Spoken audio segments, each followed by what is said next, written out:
Ẹni kan ṣe é sí wọlé, ẹni kan ṣe é sí wọlé, ẹni kan ṣe é sí wọlé, ẹni kan ṣe é sí wọlé, ẹni kan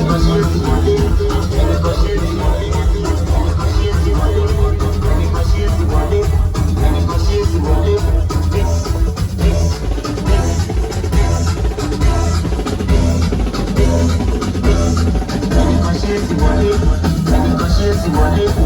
kan ṣe é sí wọlé, ẹni kan ṣe é sí wọlé, ẹni kan ṣe é sí wọlé, ẹni kan ṣe é sí wọlé, ẹni kan ṣe é sí wọlé, ẹni kan ṣe é sí wọlé.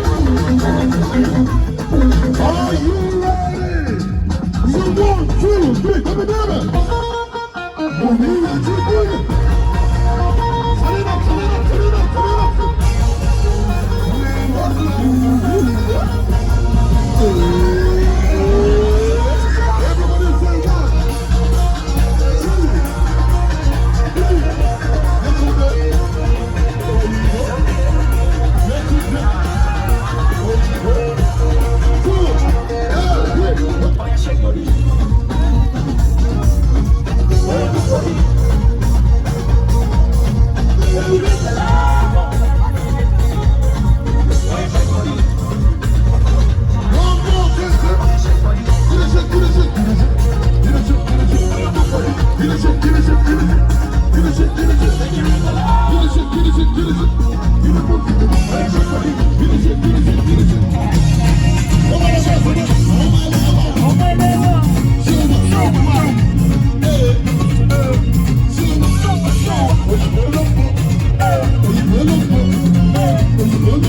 Landlord bí lọ́mọ lè.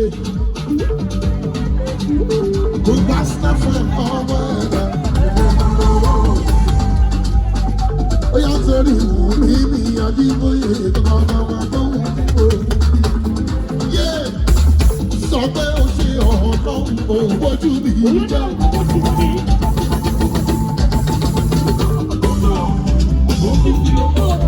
Ìrọ̀bá mi kí wù ní nìyẹn.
Fire!